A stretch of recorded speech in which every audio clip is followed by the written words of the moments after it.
Ce soir, nous allons essayer d'avoir une approche concrète des enjeux du développement durable sur nos territoires et pour vos entreprises. Tout d'abord avec l'intervention de Sabine Roux-Bézieux sur la thématique de la mer et les océans, agir pour un avenir durable. Michel Laroche, ancien dirigeant d'entreprises internationales de l'agroalimentaire, de la distribution comme Heinz, Petit Navire, Materne ou encore Montblanc, et un amoureux de la mer et qui a fait plusieurs traversées de l'Atlantique et qui était encore pas si longtemps sur son bateau. Et ensuite, Pascal Coulon, responsable RSE du groupe Indo-Suez, filiale de la gestion de fortune du groupe Crédit Agricole, qui lui aussi sait parfaitement surfer sur des vagues tout aussi profondes.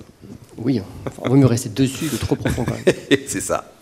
Donc vous l'avez compris, je compte sur vous trois pour qu'on puisse échanger autour de cette table ronde à travers des faits, des exemples concrets, pour illustrer les enjeux que les chefs d'entreprise doivent aujourd'hui relever et surtout nous expliquer comment et pourquoi vous vous êtes engagé dans cette cause du développement durable.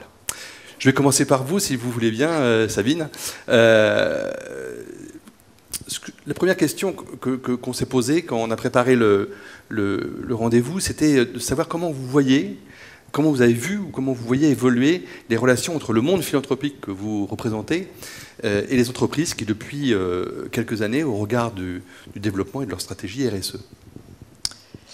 Alors, je l'ai vu vraiment évoluer. D'abord, en 2015, quand la Fondation de la mer s'est lancée, personne ne parlait d'océan. Et le fait même que vous m'ayez invité ce soir et que vous ayez choisi comme thème mer et océan est significatif. Donc ça, c'est une première bonne nouvelle. Ensuite, en termes de philanthropie, donc de dons philanthropiques, d'argent, il y a quelques années, la question d'environnement, et je ne parle même pas des questions de mer et d'océan, c'était 2-3% des financements philanthropiques. Aujourd'hui, on est monté à 7-8%. Donc on n'est pas encore à la hauteur des enjeux, mais c'est une progression de part de marché que beaucoup pourraient nous envier et qui est, à mon avis, le signe que ces questions de climat, de biodiversité, de justice sociale liées à l'océan commencent à prendre leur place. Alors ça, c'est la question philanthropique. Après, sur la question mécénat, je suis très reconnaissante à tous les groupes qui soutiennent des marins, parce que les marins sont des formidables ambassadeurs de la cause des océans. D'abord, ils nous font tous rêver. On suit tous les Vendée Globe. Là, il y a Transat Jacques Vabre qui va bientôt partir. Ouais. Il y a l'Ocean Globe Race qui se déroule en ce moment. Donc il y a toujours des courses, des marins, des belles histoires d'hommes et de femmes. Et là, ils ont besoin d'être financés par des entreprises. Et ça, c'est vraiment quelque chose d'important. Et puis, le troisième pilier, c'est le pilier RSE. Donc la responsabilité sociale et sociétale des entreprises, qui est plus récente et qui se renforce d'année en année. Et je trouve que c'est une bonne nouvelle parce que ce que je vois aussi, c'est que l'approche RSE des entreprises intègre aujourd'hui une diversité de sujets qu'elle n'intégrait pas avant. Au départ, c'était uniquement les questions de diversité, d'égalité hommes-femmes. Et puis les questions de climat, d'émissions de gaz à effet de serre sont rentrées. Et puis aujourd'hui, la gestion de l'eau, la gestion des déchets. Et donc, voilà, une richesse d'approches. Et puis ce que je vois de plus en plus aussi, c'est que la RSE n'est plus un département dans un coin, comme les autres, mais devient stratégique. Et quand la RSE est un sujet de conseil d'administration, c'est pas juste pour la petite blonde qui vient d'arriver à qui on confie la RSE, je parle d'expérience. D'accord. Okay. Dans un conseil d'administration. C'est plus juste un sujet parce que les mignonne est un peu jeune qui est abordé, mais ça devient central parce que les collaborateurs s'intéressent à cette question-là et les jeunes posent cette question dans les entretiens. Central parce que les clients le demandent et central parce que la réglementation fait aussi peser des exigences sur les entreprises. Et puis central parce qu'il y a des risques qui sont liés au climat, qui sont liés à la perte de biodiversité que les entreprises intègrent. Et puis central parce que c'est aussi une opportunité. Quand on parlait tout à l'heure de transport maritime, les armateurs, nous on prône par exemple la baisse de la réduction de vitesse des bateaux. Donc évidemment, on peut dire que c'est n'importe quoi, sauf que quand vous réduisez vous-même votre voiture sur l'autoroute, vous voyez, vous réduisez de façon plus que proportionnelle la consommation d'essence. C'est la même chose en mer. Voilà, si on pouvait baisser un petit peu la vitesse des bateaux, on baisserait de façon proportionnellement plus importante la consommation, donc les armateurs y gagneraient. On perdrait peut-être un petit peu plus de temps, mais pas de façon considérable. Donc ça, c'est des opportunités business aussi qui se développent avec la RSE, ce qui fait que la RSE n'est plus un secteur à part, mais devient cœur dans la stratégie des entreprises. Il y a un lien de corrélation entre ce développement de cette stratégie RSE, de ces stratégies RSE, avec justement le monde philanthropique, les dons, le mécénat, ou pas encore? Alors, pas assez, hein, donc je vous appelle tous à aller sur www.fondationdelamer.org. C'était un petit peu ce que je voulais vous entendre dire. Voilà, parce qu'on a un parterre de chefs d'entreprise qui, évidemment, sont sensibles à ces questions. Je ferai les comptes à la fin de la conférence. Hein.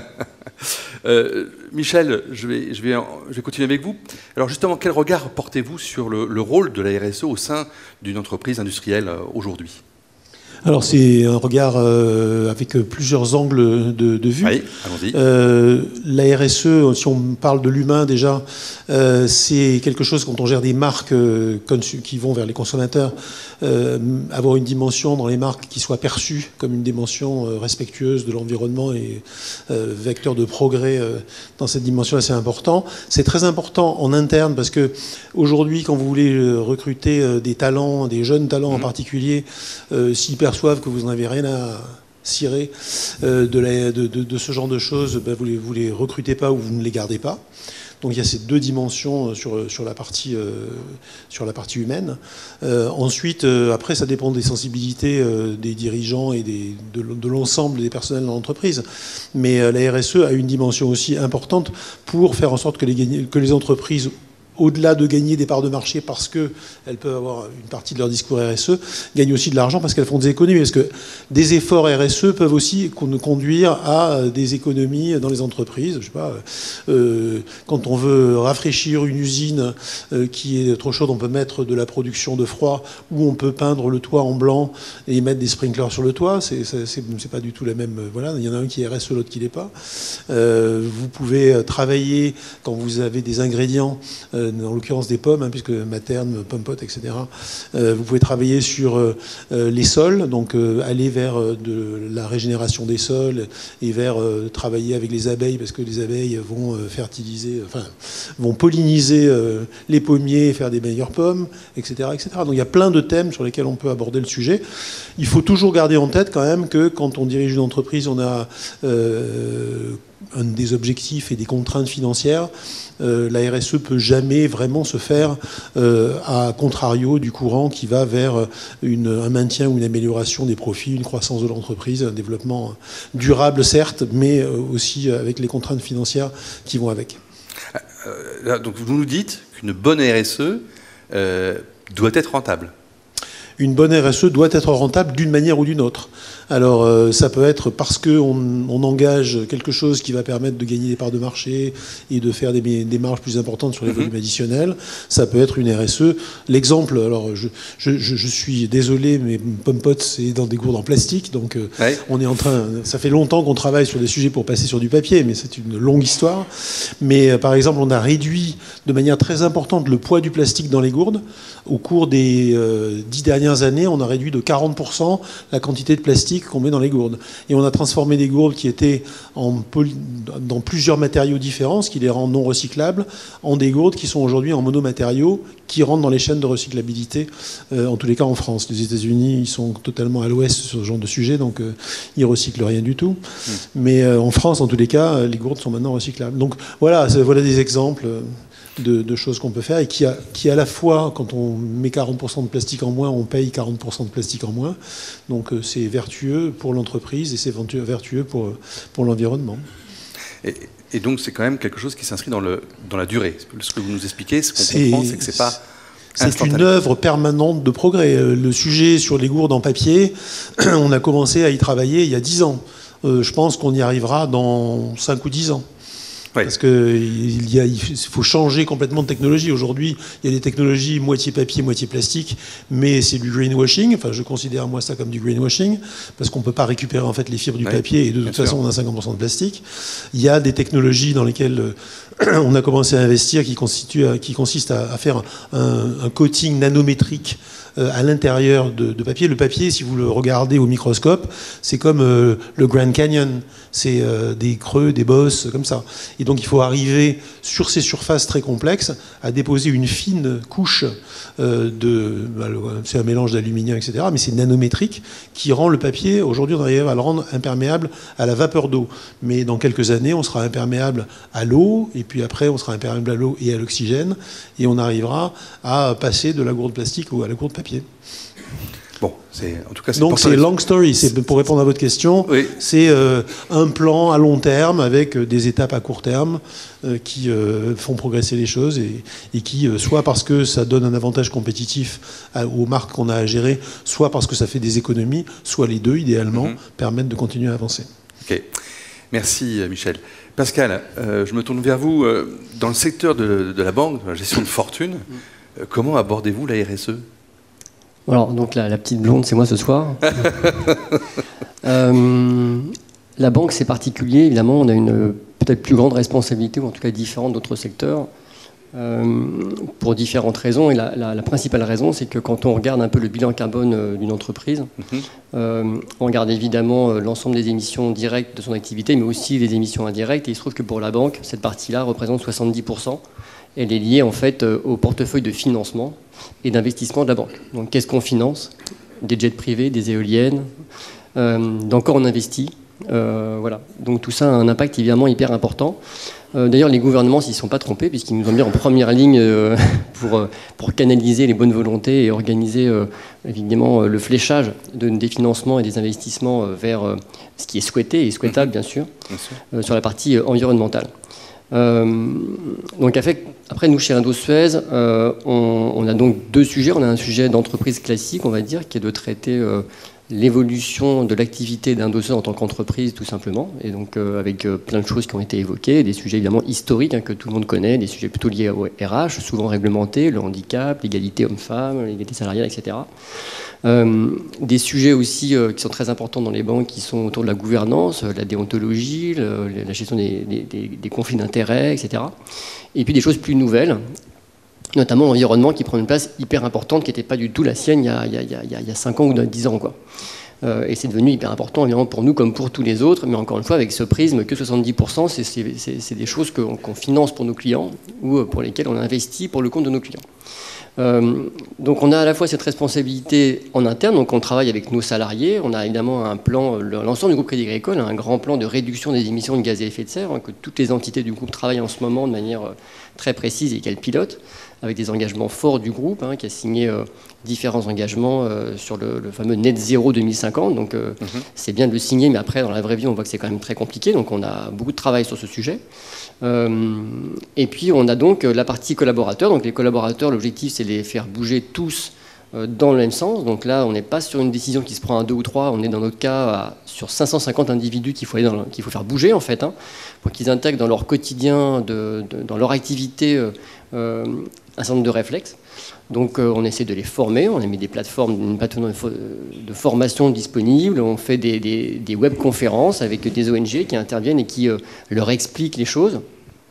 On fait aussi pas mal d'événements avec eux, la semaine du numérique responsable par exemple, pour leur expliquer que le numérique c'est évidemment un des piliers importants, enfin c'est en tout cas un très gros émetteur de CO2 pour la banque. Et que l'important, c'est peut-être un petit peu moins de penser à éteindre, allumer son écran, mais plutôt de bien choisir les ordinateurs qu'on achète, par exemple. Voilà. 70% des émissions de CO2 de l'informatique, c'est le matériel, en fait. Et donc, la question, c'est combien de temps on garde un ordinateur ? Est-ce qu'on a la puissance adaptée à son vrai besoin et pas un besoin de gamer qu'on n'est pas forcément, etc., etc., plus que de penser à éteindre, allumer son écran le matin et le soir. Donc, c'est essayer de à la fois expliquer et gérer les priorités. Et puis le dernier élément, c'est effectivement de continuer à expliquer à travers un club RSE qu'on a créé, dans lequel les salariés qui souhaitent viennent participer. Et là, on est sur de l'échange d'informations, de bonnes pratiques, on les écoute aussi, on essaie d'expliquer. L'objectif, à chaque fois, que ce soit d'ailleurs pour nos collaborateurs comme pour nos clients, c'est expliquer pour faire passer à l'action, en fait, c'est vraiment le sujet. Sans brusquer, parce que si on brusque, on n'y arrivera pas. Et on voit déjà que sur des sujets de régime alimentaire, de voitures, c'est très vite polémique en fait, aussi bien d'ailleurs avec nos clients qu'avec des collaborateurs. Donc voilà pour la partie collaborateur. Et la partie client, c'est la même chose. Donc on essaye la même chose d'expliquer en fait, expliquer ce qu'on fait déjà. Donc là, il y a un devoir d'exemplarité, c'est hyper important. On va évidemment pas donner des leçons à personne, mais on ne va pas non plus faire des recommandations que nous, on ne s'appliquerait pas. Donc on commence par déjà faire ce qu'on peut, le mieux possible, et après d'avoir des discussions, d'engager des discussions tout simplement, avec les uns et avec les autres. Donc là aussi, c'est des webconférences. On a proposé une fresque du climat l'année dernière à nos clients qui souhaitaient, sur un format de 2 heures, pour comprendre les enjeux. On a expliqué le rôle des océans, etc. On fait quelques événements, comme ce soir, par exemple, où on essaye là aussi de faire avancer la cause, si j'ose dire. On fait pas mal de rendez-vous individuels avec des clients aussi qui, dans leurs entreprises, sont parfois un peu perdus, font déjà souvent beaucoup de choses. Pour être honnête, moi, ce que je constate d'ailleurs, c'est que nos clients qui sont chefs d'entreprise, dans les ETI, les PME, c'est un peu Monsieur Jourdain, quoi. Ils font déjà beaucoup de choses sans forcément l'avoir pensé à l'époque et réfléchi, sans forcément le valoriser correctement. Là, je rejoins complètement ce que vous disiez. C'est-à-dire que la RSE, quand on prend une décision, évidemment, il faut d'abord choisir dans une entreprise où est mon impact. Et si on est un peu feignant, de se dire où est-ce que je vais avoir un effort limité pour un impact le plus important possible. Et comment je vais pouvoir valoriser ça vis-à-vis de mes clients, de mes collaborateurs, etc. Avant de s'attaquer à quelque chose qui va demander d'énormes efforts, éventuellement des investissements financiers lourds pour un impact limité. Donc tout ça, c'est vraiment à réfléchir. Et donc on a des clients qu'on essaye, avec lesquels on discute de ça tout simplement, en tant qu'entreprise nous-mêmes, avec notre expérience, nos difficultés, et en essayant de leur expliquer ça. Et puis après, en tant que chef d'entreprise, mais aussi client d'Indosuez, on essaie de leur expliquer que tout ça, ça a quand même un impact fort aujourd'hui sur la valeur de leur patrimoine. Évidemment sur l'immobilier, ça va sans dire, puisqu'en fait, demain, des groupes qui font des bilans carbone s'engagent à réduire leurs émissions de gaz à effet de serre, ne seront plus locataires de bâtiments qui seront trop émissifs, en fait. Donc quand on est propriétaire de ces bâtiments, il faut y réfléchir. Évidemment, sur la partie aussi, la valeur des entreprises, tout simplement. Aujourd'hui, quasiment 100% des cessions d'entreprises, qu'elles soient industrielles ou financières, se font avec, au préalable, un audit RSE qui parfois fait carrément capoter l'opération, ou en tout cas, au mieux, qui crée de la valeur ou détruit de la valeur en fonction du stade d'avancement de l'entreprise, de la façon dont elle a anticipé sur son business model, sur ses structures de charges, etc. Ce que sont les réglementations d'aujourd'hui, ce qu'elles seront demain. Le Green Deal européen, qui a prévu une 50aine de textes et qu'en est à peu près à la moitié, a évidemment des impacts très forts sur un certain nombre d'entreprises. Je prends un exemple concret dans l'agroalimentaire que vous connaissez bien, mais quand on dit en 2027, plus aucun groupe européen ne pourra importer de matières premières issues de zones déforestées, c'est des sujets de café, de cacao, de pneumatiques, de soja, voilà. Et donc ça veut dire je cartographie mes fournisseurs, ça veut dire ça coûte de l'argent forcément, je fais une sélection, etc., etc. C'est-à-dire peut-être demain mon prix de matière première va augmenter, donc ça veut dire que c'est mon prix de revient qui change, etc. Est-ce que je peux ou pas répercuter sur mon prix de vente? Enfin bon, c'est tout ça en fait qui fait que les entreprises qui l'ont bien anticipé, qui sont robustes là-dessus, peuvent voir leur valorisation augmenter, et puis que tous celles qui ne l'auront pas fait, à un moment, vont avoir des difficultés en fait. Okay. Et donc si ça joue là-dessus, ça joue aussi sur l'ensemble des patrimoines de nos clients, parce qu'ils sont actionnaires dans leur portefeuille, prêteurs obligataires, etc., etc. Donc on essaie de les inciter à prendre ça en compte. Très bien. Je posais tout à l'heure la question à Sabine par rapport au rapport avec le monde philanthropique. Vous, en tant qu'Indosuez, vous avez des actions avec des fondations où vous financez du mécénat ? Oui, on a deux choses. En fait, d'une part, on a 2 fondations. Une fondation en France et une fondation en Suisse. Et puis, on a aussi une politique de mécénat. Donc, je ne sais pas si vous voulez que je rentre dans le détail de ça aussi. Non, mais je pensais que vous alliez me parler de Blue Cycle. Ah, de Blue Cycle. Oui, alors Blue Cycle, bien sûr. Alors, Blue Cycle, c'est un produit, en fait, financier, un produit structuré qu'on a créé en 2022. On a voulu faire ça et c'était... le premier produit solidaire qu'on a créé.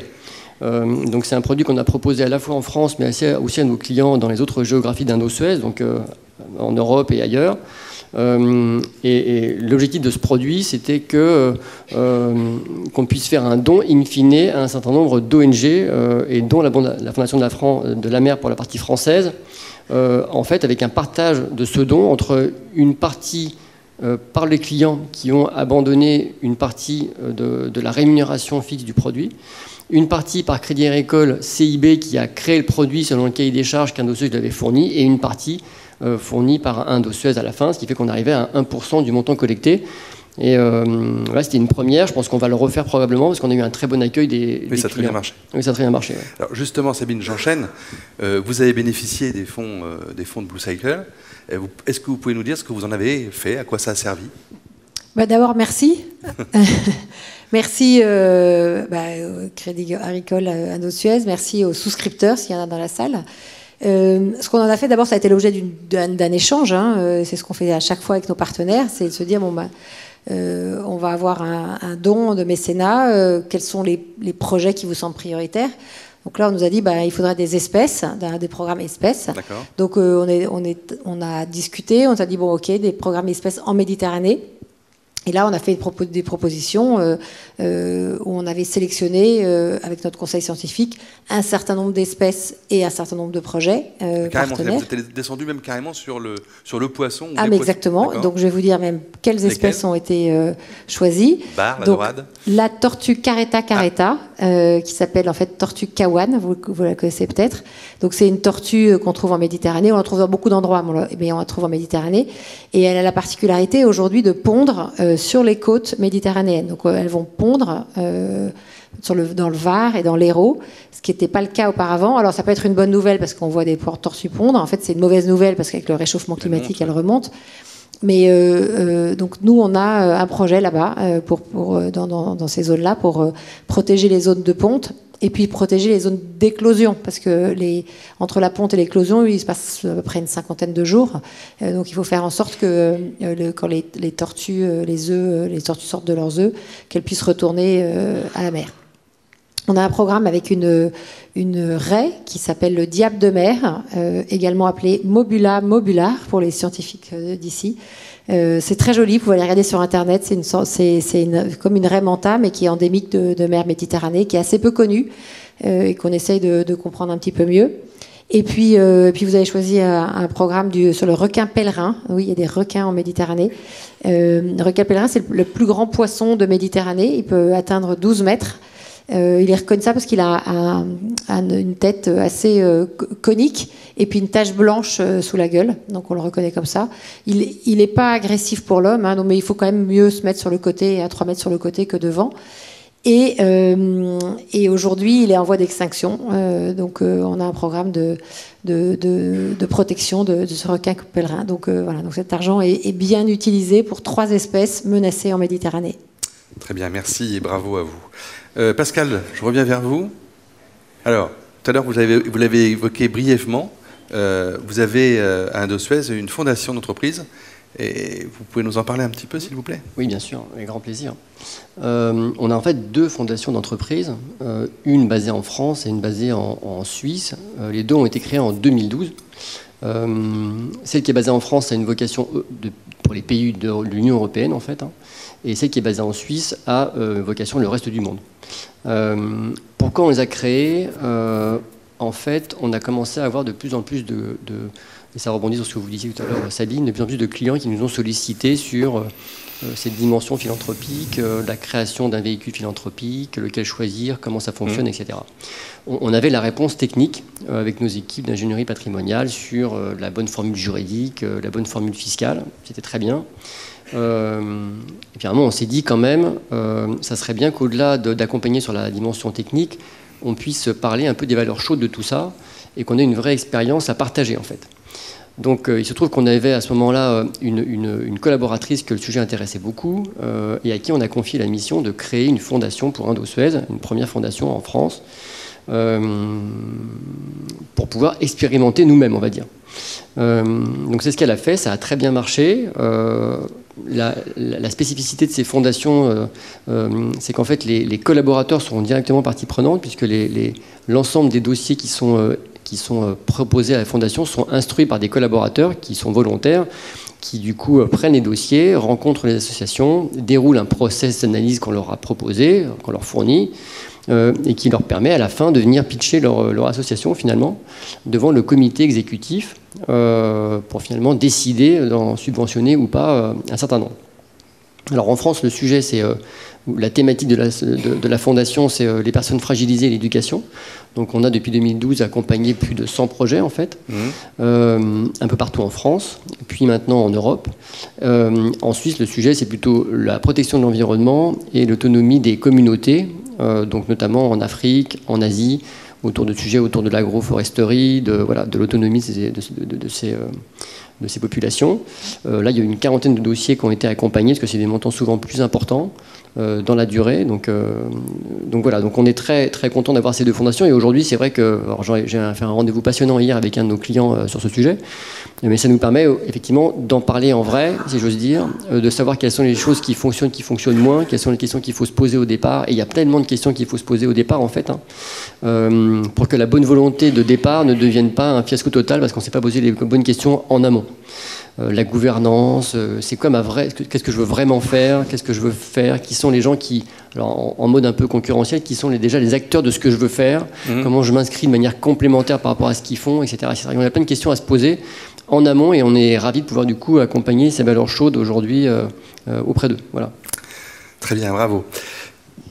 On arrive presque à la fin de la table ronde, donc je souhaiterais que vous puissiez répondre d'une façon très simple, en 3 mots, si c'est possible, chacun votre tour, ou comme vous voulez, sur comment vous qualifieriez votre action, l'action que vous menez dans vos organisations respectives ou dans vos projets respectifs. Comment vous les résumeriez? Jamais suffisante. Jamais suffisante? Ouais. Il faut en faire plus, quoi. Ok.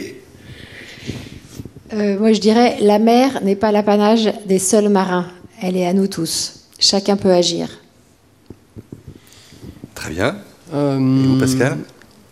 Alors, moi, j'ai envie de dire indispensable d'abord. Enfin, je crois qu'on l'a compris ce soir. Pour moi, tous ces sujets sont indispensables à la fois aux entreprises et à nous tous. Donc, indispensables. Très transverses. Si je prends le cas de l'entreprise, c'est des sujets qui sont extrêmement transverses, en fait. Ce qui rend la difficulté, d'ailleurs... ce qui fait la difficulté, c'est que tout le monde arrive à l'intégrer. Et puis durable, dans le sens que vous évoquiez tout à l'heure, c'est qu'effectivement, ça prend beaucoup de temps, tout ça. C'est des transformations de fond, d'outils de production parfois, de mentalité, etc. Donc c'est effectivement un travail de longue haleine sur lequel il ne faut pas se décourager, parce que ça prend beaucoup de temps. C'est vrai. En tout cas, un grand merci à vous. J'aimerais qu'on vous applaudisse bien fort pour vos témoignages.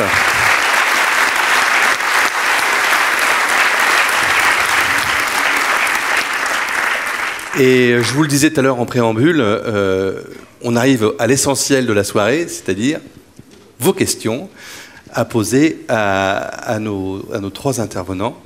C'est un peu le sens. C'est moi, ça. C'est moi.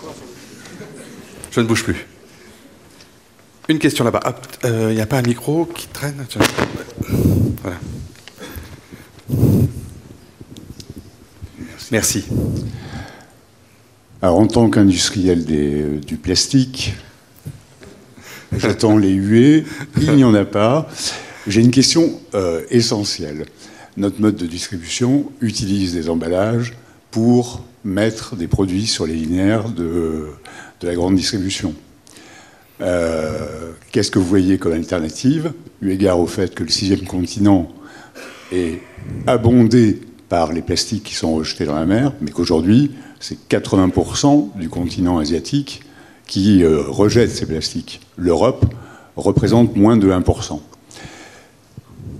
Avec la problématique du plastique lui-même et de son usage.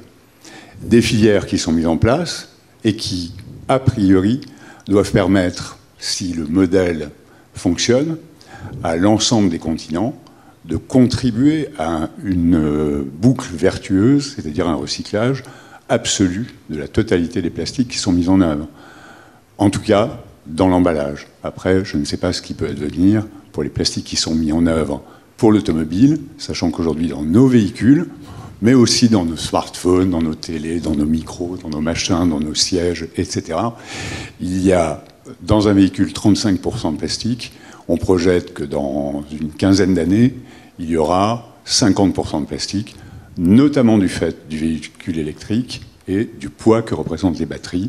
Le plastique est un moyen incontournable pour les alléger. Donc la question de fond, c'est quelle alternative? Est-ce que demain matin, on bannit le plastique? Vous le bannissez de vos investissements, vous le bannissez du paysage. C'est peut-être une méthode simple pour arriver à quelque chose de très constructif et éviter que le 6e continent ne s'étende. Alors, je pourrais tenir 1h30 sur le plastique. Alors, je vous conseille d'abord d'aller lire le rapport du CESE, Conseil économique, social et environnemental, dont j'étais co-rapporteur au mois de mai dernier, qui essaie de balayer la question. Mais alors, en quelques instants, je voudrais donner un chiffre. 80% des plastiques, aujourd'hui, que nous utilisons, ont une durée de vie inférieure à 1 an. Donc, en fait, on ne peut pas mettre tous les plastiques, j'allais dire, dans la même poubelle, parce que ce qui nous intéresse, ce sont ces 80% de plastiques qui ont une durée de vie inférieure à 1 an. Par exemple, les plastiques pour les voitures, c'est une très bonne chose, parce qu'on a fait baisser le poids des voitures, et donc en baissant le poids des voitures, on baisse la consommation de CO2 et les émissions de gaz à effet de serre. Donc, mettre du plastique dans les voitures qui ont une durée de vie supérieure à 1 an, c'est pas une mauvaise chose. Il y a l'exemple de Lego, par exemple, qui avait annoncé il y a 15 ans ou 10 ans qu'ils allaient, en 2025, remplacer le plastique. Ils ont annoncé la semaine dernière qu'ils ne savaient pas faire, qu'ils n'y arriveraient pas. C'est pas si grave, parce que moi, mes enfants, ils ont joué avec les plastiques, les Lego qui appartenaient à leur père, peut-être même à leur grand-père. Donc, il y a des produits qui ont une durée de vie importante. Et quand on disait dans les années 70, le plastique, c'est fantastique, oui, le plastique, c'est fantastique pour certains produits. Alors après, vous soulevez la question des emballages de l'agroalimentaire. C'est vrai que le plastique, ça a aussi permis de conserver des produits beaucoup plus longtemps, de les transporter de façon plus légère que du verre. Mais le plastique, c'est dramatique. C'est dramatique parce que, comme vous l'avez dit, il y a un 7e continent qui ne fait que s'agrandir. C'est dramatique parce que, vous l'avez très bien dit, il y a 10 fleuves dans le monde qui produisent 80% du plastique qu'on retrouve dans l'océan. Ces 10 fleuves dans le monde, il y en a 8 en Asie et 2 en Afrique, qui sont le Nil et le Niger. Et c'est dramatique parce que ces pays n'auront jamais les moyens de s'équiper de systèmes de collecte, de tri et de gestion des déchets comme on a nous en Europe. Et vous avez raison, en Europe, on sait gérer les plastiques. Alors, je dis ça, en même temps, nous, on a 300 associations qui font des collectes de déchets dans la nature, et je peux vous dire qu'il y en a des tonnes. On ramasse littéralement, et c'est pas une expression de cours de récré, on ramasse littéralement des tonnes de plastique tous les ans dans nos collectes de déchets. Donc, alors c'est parce que les citoyens sont très mal élevés, peut-être, mais la réalité, c'est qu'on en a encore dans nos pays, mais beaucoup moins. En revanche, les pays qui produisent aujourd'hui les déchets plastiques, ils n'ont pas la capacité de les traiter. Et aujourd'hui, leur priorité, c'est pas d'aller gérer le plastique. La priorité, c'est d'aller éduquer les enfants, c'est d'aller leur donner des systèmes de santé, d'aller mettre de l'eau partout, d'aller mettre des systèmes d'assainissement, et c'est ça. Et donc, avant qu'ils aient des systèmes de gestion de plastique, il va se passer du temps. Et peut-être pour finir, la dernière négociation du traité international contre la pollution plastique de l'ONU, nous, on était dans la salle. Moi, j'ai discuté avec beaucoup de ministres de l'environnement de pays du Sud, on appelle ça le Sud global aujourd'hui, et celle du Niger, qui n'est pas un pays qui a une côte, c'est un pays enclavé, me disait, en fait, le modèle de vie de vous, dans le Nord, est désirable. Et votre modèle de vie, il est fondé sur le plastique. Regardez dans nos poches, partout, on vit avec du plastique. Or, vous avez exporté ce modèle de vie désirable. Nous, on ne sait pas le gérer, on ne sait pas en gérer les conséquences. Et nos citoyens veulent vivre comme vous, avec des suremballages plastiques, et on ne sait pas changer, on ne sait pas faire ça. Et donc, la responsabilité que vous avez, pays du Nord, c'est de trouver des solutions. Donc, cher monsieur, je n'ai pas la solution. Je pense que vous êtes bien mieux placé que quiconque pour trouver des alternatives. Je sais qu'il y a beaucoup d'industriels qui réfléchissent à des alternatives. Ce que vous avez fait déjà en passant d'un monomère, ou en tout cas un monomatériau, c'est très important parce qu'une des raisons de la non-recyclabilité du plastique, c'est que vous avez des mélanges de plastique et ça, pour le coup, ça passe pas dans les chaînes. Le seul plastique qu'on recycle vraiment aujourd'hui, c'est le PET, mais tout n'est pas en PET. Donc il y a un enjeu de R&D absolument majeur pour réduire la quantité de plastique, donc des 80% de plastique qui ont une durée de vie inférieure à 1 an, de simplifier ces plastiques. Il y a 45 000 types de plastique aujourd'hui, pour vous donner une idée. Donc de simplifier le type de plastique, de supprimer les additifs dont certains sont nocifs. Alors de moins en moins en Europe avec la directive REACH, etc., mais dont certains sont nocifs. Et donc, voilà, s'il y a d'autres industriels du plastique dans la salle, mettez de l'argent en R&D pour trouver des alternatives. C'est pas nous, Fondation de la Mer ou les ONG, qui allons les trouver, c'est vous, on fait confiance dans l'entreprise. Mais par contre, nous, on met la pression sur les gouvernements pour mettre des législations. Et juste peut-être pour finir, en 2017, il y a eu une loi contre le plastique à usage unique avec la ministre Brune Poirson qui a perdu son poste à cause de cette loi sur les plastiques à usage unique. En fait, quand cette loi a été mise en œuvre en 2020, 2021 et 2022, aucune entreprise n'a fait faillite. On vit sans paille, on vit avec des cotons-tiges qui ne sont plus en plastique. Et tout va bien. Et aujourd'hui, c'est rentré dans les directives européennes et ça pose pas de problème. Et Brune Poirson est à notre conseil d'administration. Donc, je pense que moi, je fais confiance dans les capacités d'innovation des entreprises. Je pense que nous, notre rôle, c'est de vous encourager à aller plus vite et de mettre la pression pour aller plus vite. Mais on peut aussi se dire que c'est une responsabilité planétaire de trouver d'autres modèles qui vont être désirables pour les pays du Sud et les 6 milliards ou 7 milliards de gens sur la planète qui n'ont pas la chance de vivre comme nous, on vit dans le Nord, et qui pourtant voudraient vivre comme nous. Merci pour cette réponse. Une autre question ? Juste peut-être pour compléter, parce qu'il y a un point qui a été évoqué qui est super important et qui nous interroge nous-mêmes d'ailleurs, qui est le rôle des banques dans finalement le financement et les investissements. Vous avez soulevé la question, et juste pour vous préciser que évidemment la question elle se pose. On a d'un côté des engagements de décarbonation, mais bien sûr derrière on a des clients, on est tout à fait conscient.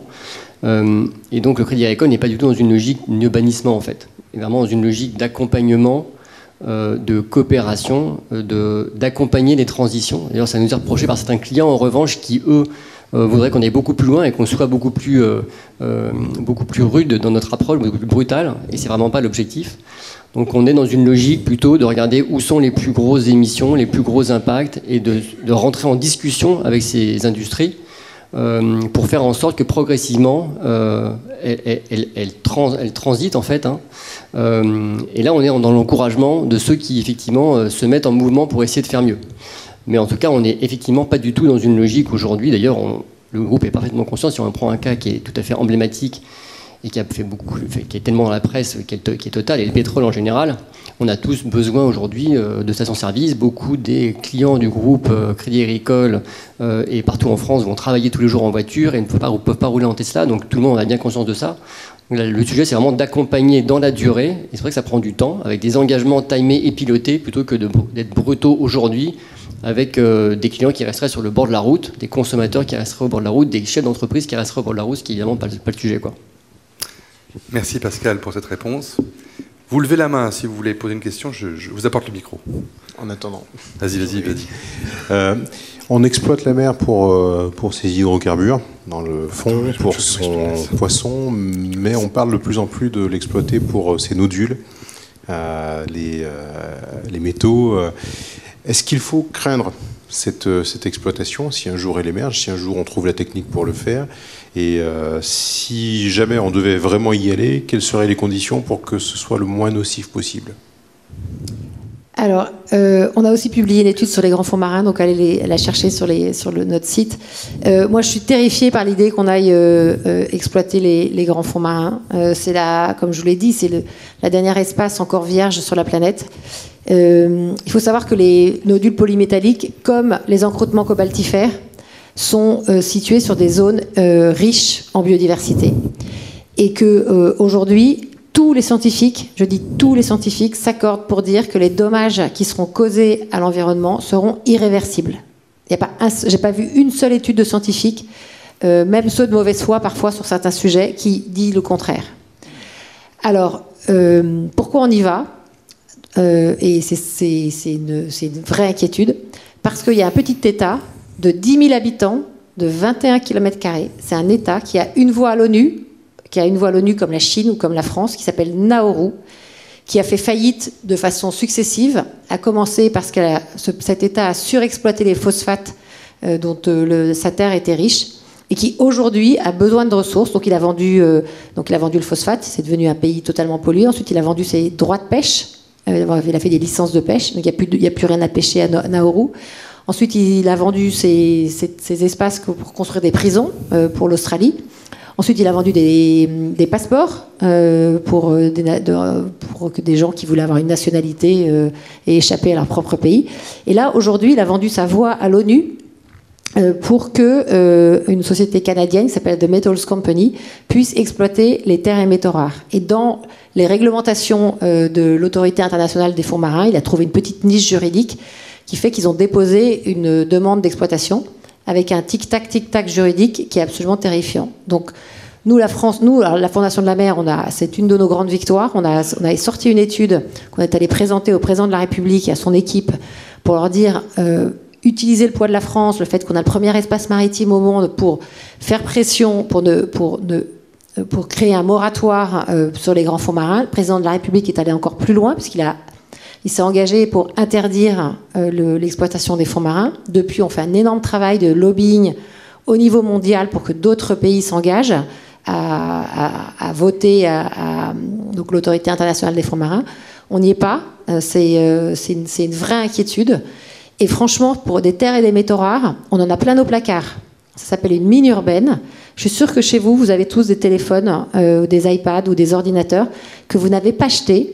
Et pourquoi vous ne les avez pas achetés ? Parce que vous vous dites qu'ils valent plus que de les mettre dans une poubelle. Et en fait, vous avez raison, gardez-les, parce qu'aujourd'hui, on ne sait pas aller chercher les terres et métaux rares qui sont dedans, mais demain, on saura.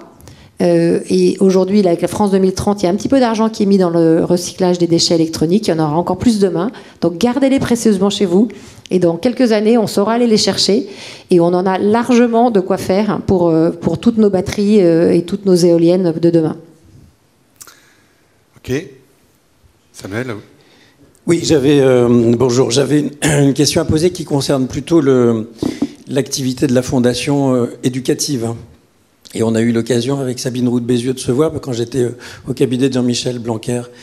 Sur ces sujets-là, on a beaucoup travaillé. Je veux y revenir parce que, et vous l'avez dit les uns et les autres, on est sur des sujets d'abord qui sont assez anciens finalement. Tout à l'heure, on évoquait 92, mais je disais 72 parce que c'est la conférence de Stockholm qui parle de l'enjeu écologique pour la première fois à ce moment-là, et puis il y a une accélération, une embardée, puis il y a les scientifiques, puis il y a le GIEC, puis il y a l'Anthropocène, puis il y a la 6e extinction de masse. Tout ça, c'est des données scientifiques. Il y a une accélération, malheureusement, qui est incontestable. Personne ne peut la nier. Et cette accélération-là, elle est à mettre en lien avec ce que vous disiez les uns et les autres, l'évolution de la pensée collective, des attitudes, à partir de constats scientifiques. Tout doit se mettre en place et tout doit partir un peu de la jeunesse, de ce travail qui doit être fait de façon très profonde auprès de la jeunesse qui doit trouver sa place dans ce monde de demain, mais qui doit le penser aussi. Le penser dès maintenant et dans une pensée de la complexité où tout s'enchaîne, tout se tient. Donc ça parle vraiment de projets éducatifs absolument fondamentaux. Pour ça, on a des acteurs vraiment rares et précieux comme la Fondation de la Mer. Il y en a d'autres. Hein. Sabine, on avait notamment créé un Conseil national d'éducation au développement pour les mers et l'océan, les mers au pluriel et l'océan, et qui rassemblait un certain nombre de grands scientifiques, de grandes structures, et qui continue de travailler sur ces sujets-là. Ce que je veux dire, c'est qu'il y a sur un sujet comme ça une mobilisation nécessaire, absolue, sur un pays en plus qui, effectivement, dans la ZE est la première au monde. Donc nous, on peut être un pays totalement exemplaire en termes éducatifs sur ces enjeux-là. Comment peut-on l'être ? Bien, l'éducation nationale, et malheureusement j'étais à un endroit où je pouvais mesurer la capacité de faire et la limite quand vous avez à vous occuper des fondamentaux, des savoirs, etc. À un moment, on peut passer un peu à côté de ça, même si beaucoup a été fait. L'éducation nationale, pour évoluer, pour faire évoluer les générations qui viennent, a besoin de l'apport des entreprises. Elle a besoin des apports extérieurs. Sinon, de l'intérieur, on n'y arrivera pas. On n'arrivera pas à changer profondément le mode éducatif qui soit adapté à ces enjeux-là. La Fondation de la mer, sur son concours sur le plastique, qui est merveilleux parce que ça mélange les arts plastiques, la science, les constats, la géographie, c'est merveilleux. C'est vraiment... Et d'ailleurs, on avait, souvenez-vous, affiché les 2 œuvres d'art lauréates dans l'antichambre de l'entrée du bureau du ministre pendant des mois et des mois, juste pour marquer l'imaginaire des personnes qui venaient là. Eh bien, ce concours-là, à l'époque où on se connaissait, c'était à peu près 10 000 enfants, ce qui est énorme, sur 12 millions.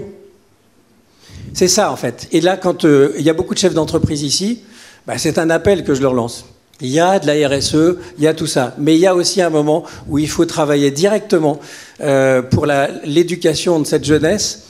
Et en France, là aussi, qui a cette vocation à l'universalité depuis longtemps, on pourrait peut-être imaginer que tous ces grands acteurs comme la Fondation de la mer se réunissent et bénéficient d'une aide particulière pour déployer des supports pédagogiques nécessaires, exceptionnels et universels pour tous les enfants de France. D'accord. Merci Samuel. Tu n'avais pas de questions, non? Si, c'était une question parce qu'il y a des chefs d'entreprise ici. D'accord, excuse-moi. Sont-ils prêts à y aller? Il y a une fondation. Peut-on aller plus loin que ce qu'on fait déjà? Au fond, on est à 10 000 ici, à 200 000 avec la fondation Tara, mais au fond, on ne dépasse jamais 250 000 enfants par an qui sont touchés par ces projets-là. Donc tout le monde partage? Juste un complément, il y a effectivement beaucoup d'acteurs et je pense que beaucoup d'associations, d'ONG ont effectivement, en parallèle de leur activité principale, quelle qu'elle soit, développé bien conscients du sujet, ont développé des programmes éducatifs, notamment en partenariat avec l'Éducation nationale. Alors ça, c'est diffus, c'est dans leur département, dans leur région, mais multiplié par le nombre d'associations, il y a quand même beaucoup de travail qui est fait. Et l'Éducation nationale ouvre largement ses portes à ces programmes pour fournir des kits éducatifs aux enseignants, etc. Donc ça progresse malgré tout. Juste un petit mot sur l'éducation des gamins. Avant de développer Mont-Blanc materne, etc., j'ai travaillé 10 ans pour Heinz, dans lequel il y avait Petit Navire, Douarnenez. Et on a monté le Grand Prix Petit Navire, dans lequel on profitait du côté fun de toutes les activités pour éduquer un peu les gamins sur les enjeux de la mer. Et c'est une bonne manière de le faire. Donc quand les entreprises peuvent s'engager sur cette voie-là, c'est sympa et voilà. Et ça marche plutôt pas mal. Et on arrive à le faire de manière ludique. Tout à fait. En fait, nous, on s'est beaucoup appuyé effectivement sur l'éducation nationale parce que c'est assez magique. Vous développez un outil, ils appuient sur un bouton, ils envoient ça à 35 000 profs de CM1. Donc c'est un effet de levier incroyable. Et c'est vrai que nous, on était très contents d'avoir 10 000 élèves qui participent au prix. On a des dizaines de classes qui rentrent dans les classes enjeux maritimes, mais il y a 12 millions d'élèves en France. Il y a 800 000 enseignants, quelque chose comme ça. Donc il y a beaucoup de travail à faire. Moi, plus je connais l'éducation nationale, plus je me dis que c'est, je ne sais pas si vous avez vu le film, Un métier sérieux, c'est des gens exceptionnels et donc ils ont besoin d'être aidés. Ils sont dans l'ensemble très ouverts à travailler avec des partenaires comme nous et avec des entreprises. Et c'est plus facile pour des gens comme nous que des entreprises pour rentrer dans les écoles, mais voilà, c'est quelque chose qu'on peut faire ensemble.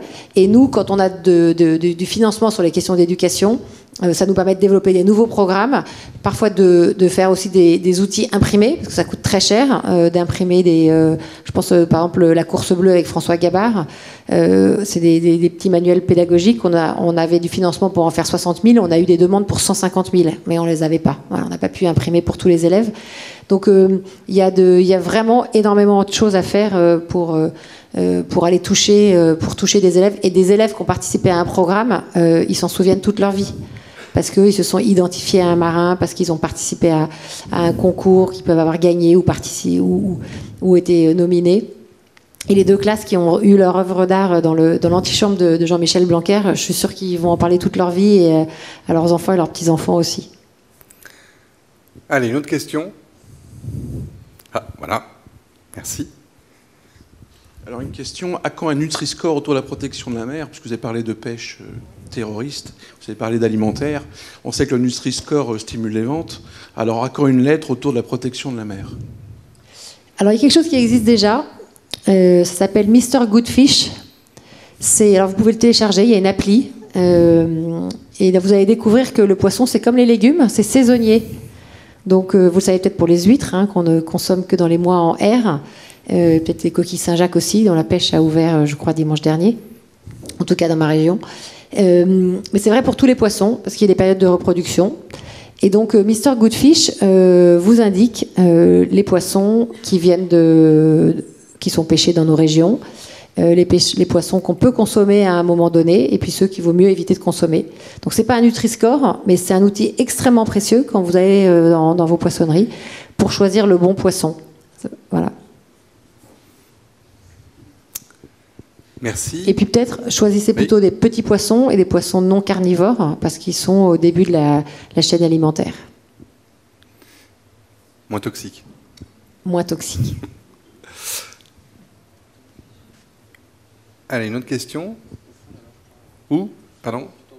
Ah oui, tout là-haut. Super, merci. Désolé.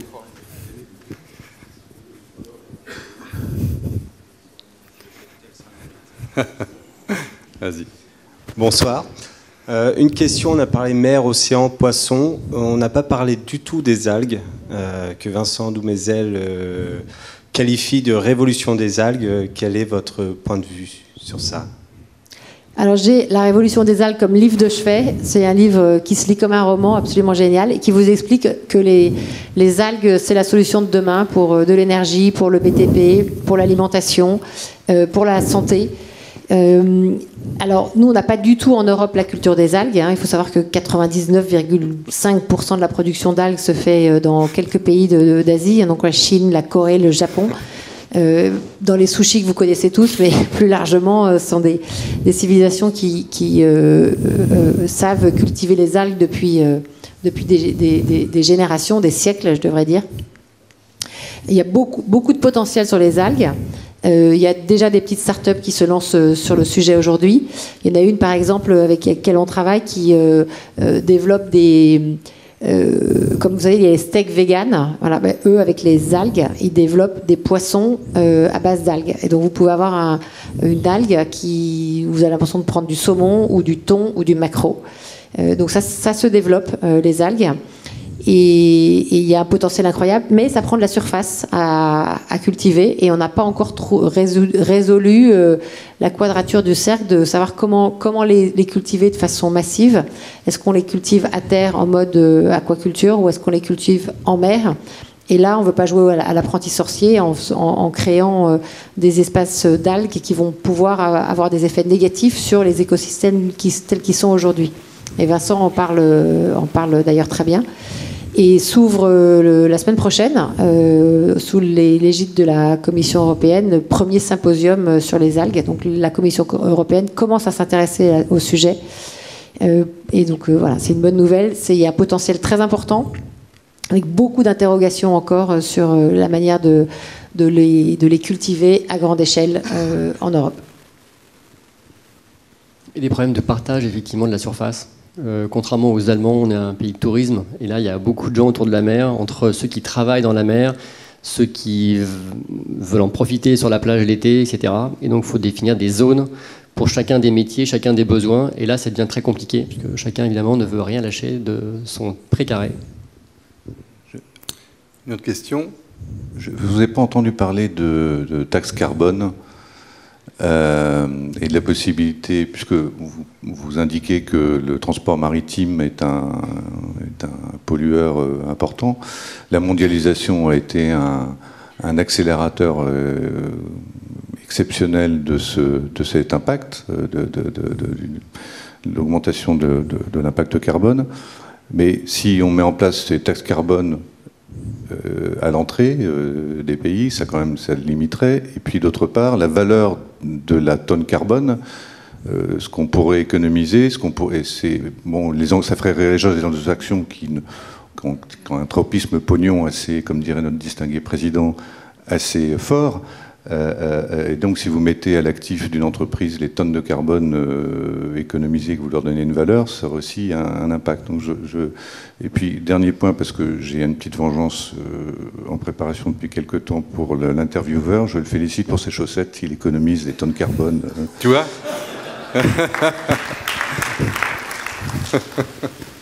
Il y a beaucoup de choses dans votre question. Donc, la taxe carbone aux frontières s'est lancée en Europe. Hein, donc, c'est une bonne chose. C'est très complexe à mettre en œuvre, mais c'est une bonne chose. Et je pense que les gens de Crédit Agricole Industriel connaissent bien le sujet. Le transport maritime, c'est moins de 3% des émissions de CO2 sur la planète, donc beaucoup moins que les 35% de consommation de viande. Donc c'est important, mais c'est pas ça le plus important. Ils sont engagés dans une réduction de leurs émissions de gaz à effet de serre, et c'est très important parce que c'est 85% du commerce mondial qui passe par voie de mer. C'est beaucoup mieux que si ça passait par même des trains, en tout cas que des camions. Et puis peut-être dernier point, moi ce qui me choque dans le transport maritime, c'est plutôt l'organisation de l'économie mondiale, où on va extraire une matière à un endroit, on l'envoie à un autre endroit pour être transformé, à un troisième endroit pour être assemblé, et un quatrième pour être consommé, voire un cinquième avec les déchets, même si ça se fait de moins en moins. Donc c'est ça qui est presque qui est gênant en fait. C'était formidable la mondialisation, mais je crois qu'on est arrivé un peu au bout de ce qu'on appelle la mondialisation heureuse. On est en train de revenir vers une sorte de régionalisation de l'économie. C'est pas forcément une bonne nouvelle pour les transporteurs maritimes, mais ça veut probablement dire qu'il y aura moins de super Panamax, qui d'ailleurs peuvent plus passer par le canal de Panama parce qu'il n'y a pas assez d'eau dans le lac Gatun, entre nous, soit dit. Donc peut-être qu'on va arriver à un autre mode de mondialisation, plus régionalisé, avec tous ces concepts d'autonomie stratégique qu'on entend beaucoup en Europe, à construire demain. Je ne sais pas si j'ai répondu à votre question. Pardon ? Ah, la valorisation du carbone, voilà, j'avais oublié celui-là. Alors, il y a pas mal d'entreprises qui, aujourd'hui, dans leurs évaluations de TRI, valorisent la taxe de carbone. Et moi, je suis au conseil d'une entreprise qui la valorise à 250 €, alors qu'elle est plutôt dans les 100 € aujourd'hui. Et donc, en faisant ça, finalement, vous surpondérez les économies d'émissions de CO2. Voilà, ça peut être une bonne idée pour certains d'entre vous ici, de survaloriser le coût de la tonne de carbone, parce que vous survalorisez les émissions la réduction des émissions de gaz à effet de serre. Voilà une bonne pratique à partager. Peut-être sur la taxe carbone, vous avez vu qu'on est en train d'une période de test qui a commencé il y a quelques semaines.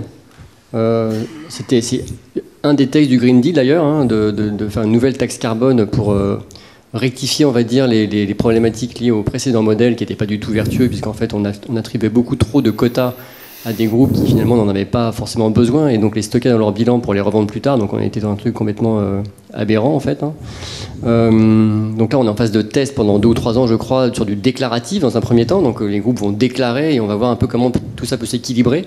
C'est ce qui va permettre de voir si après la phase de test on passe à la phase monétaire, j'ai envie de dire, dans 2 ou 3 ans. Donc on va voir comment ça se passe. Et effectivement, sur le papier, c'est une très belle solution. Ça permet non seulement d'avoir un effet de protectionniste, entre guillemets, mais aussi de pousser nos concurrents à l'étranger, dans des pays qui sont moins scrupuleux, à finalement rentrer dans des normes que nous, on souhaite sur nos territoires. Donc c'est évidemment très vertueux sur le papier. Après, il faut voir si ça ne crée pas des déséquilibres économiques et des problèmes pour nos industriels, en fait, dans une logique où on veut réindustrialiser l'Europe. Donc c'est pas en se tirant une balle dans le pied sur ce sujet. Donc on va voir ce qui va donner les tests.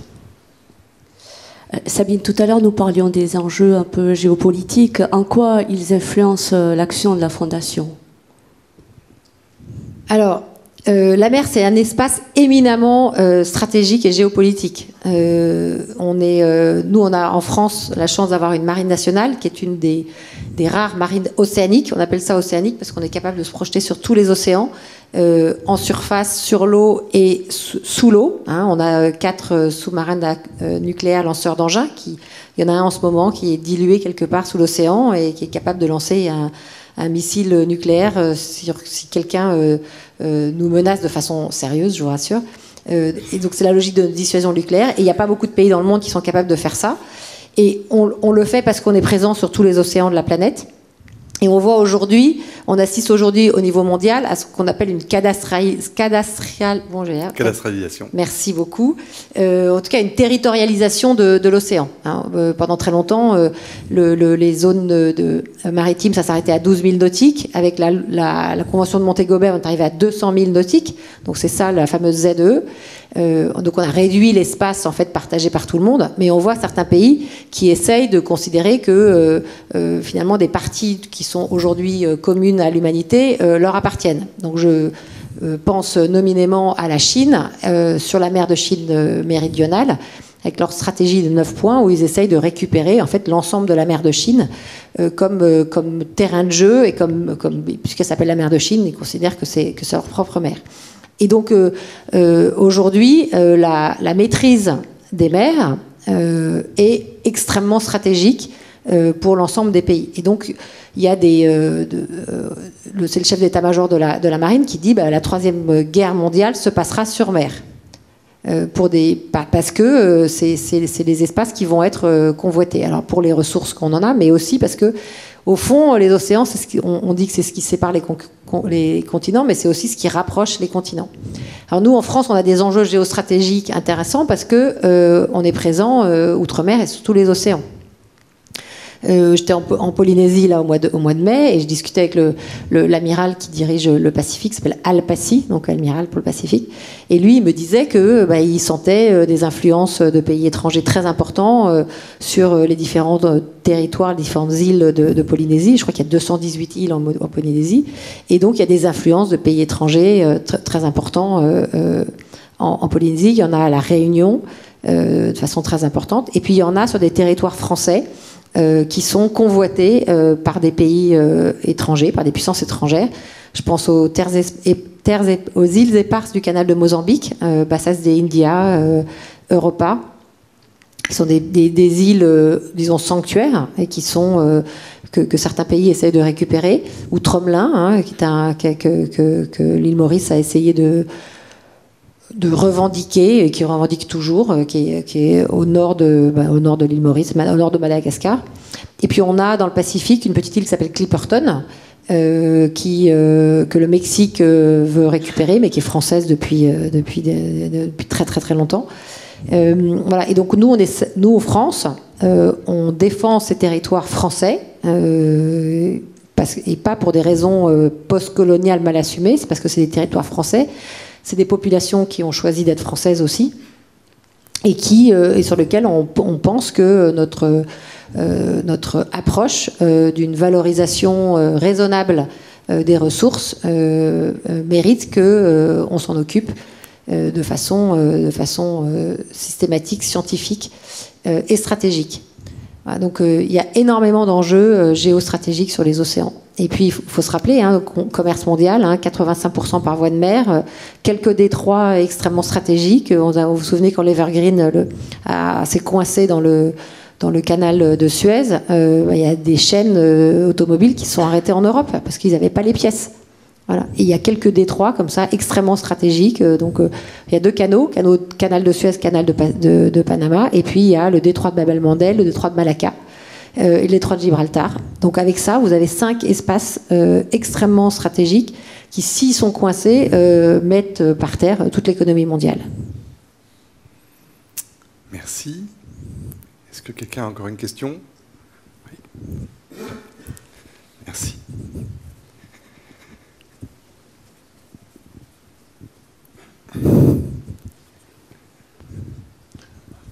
Entre la mer et la terre, il y a une petite bande qui s'appelle le littoral et qui supporte une hyper-urbanisation croissante. Tout le monde veut vivre au bord de la mer. Quel est l'impact de cette hyper-urbanisation sur la mer et les océans? Et faut-il y mettre des limites à cette hyper-urbanisation pour préserver les océans? Alors moi, je ne suis pas communiste, donc je ne vais pas empêcher les gens de vivre là où ils veulent. Mais la réalité, c'est exactement celle que vous décrivez. Je crois qu'il y a un siècle, 50% de la population vivait à moins de 100 km d'une côte. Et aujourd'hui, c'est 70% de la population qui vit à moins de 70 km d'une côte. Donc on a effectivement une pression sur les côtes absolument phénoménale, une urbanisation très importante, et donc des pressions sur l'état du littoral et sur les mers, disons les 10 000 nautiques ou 10-12 000 nautiques qui sont adjacentes, très importants. Et ça, c'est quelque chose auquel nous, bien sûr, on s'intéresse, mais c'est le sujet des grandes villes mondiales. À part en Europe, toutes les grandes capitales mondiales sont des ports, sont situées au bord de l'océan. Donc c'est problématique d'érosion du trait de côte, de gestion de l'assainissement de l'eau, de gestion des phénomènes climatiques intenses, c'est ce que vivent les maires de toutes les grandes capitales de la planète. C'est un sujet d'urbanisation, c'est un sujet de gestion de tous les services publics qui est pas simple. Voilà, je ne peux pas vous dire davantage. Qui a une maison à Royan ? Après, on peut peut-être se dire aussi que plus les gens habitent près du milieu naturel et de la mer en l'occurrence, plus ils sont sensibles à la protéger, peut-être plus quand ils la voient de tout près, je ne sais pas. Et quand leurs enfants vont le mercredi après-midi sur la plage, peut-être plus que quand ils la voient une fois par an de loin. Je ne sais pas si c'est vrai, mais bon. Je crois qu'ils subissent plus qu'autre chose. Et ils ne la voient pas forcément. Nous, on travaille avec des associations dans les quartiers nord de Marseille. Il y a des gamins qui n'ont jamais vu la mer à Marseille. Voilà. Et ceux qui ont vu la mer, la plupart ne sont jamais allés dans l'eau parce qu'ils ne savent pas forcément bien nager, même s'il y a des piscines municipales à Marseille. Donc c'est pas parce que vous habitez dans une grande ville qui est au bord de la mer que vous avez une familiarité avec l'océan. Et puis surtout, l'endroit où vous habitez, c'est pas forcément l'endroit le plus propre. Il y a souvent des courants qui ramènent tous les déchets devant chez vous. Vous pouvez pas vous baigner, ou alors vous savez pas nager. Donc c'est pas immédiat, malheureusement. Très bien. S'il n'y a plus de questions... Ah, si, là-bas. Je vais passer par là, ce sera plus court. Pardon. Oups.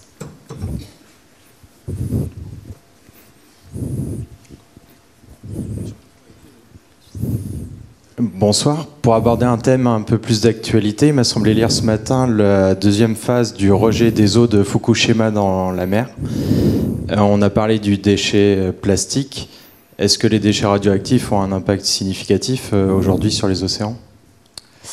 Pas que je sache. Pas que je sache. Ce qu'on retrouve dans l'océan, c'est des plastiques, numéro 1, des métaux lourds, ça c'est le numéro 2, et des nitrates, numéro 3. Donc je pense que les déchets nucléaires sont extrêmement faibles. Et je fais confiance, peut-être naïvement, aux Japonais pour ne pas rejeter des concentrations qui seraient trop dangereuses, parce qu'il y a beaucoup de pêcheurs japonais et qui vont pêcher dans les eaux autour de leurs îles. Et je ne pense pas que les gouvernements aient envie d'aller empoisonner leur propre population, sachant que c'est quand même un pays qui a une relation avec le nucléaire et les impacts du nucléaire assez fortes.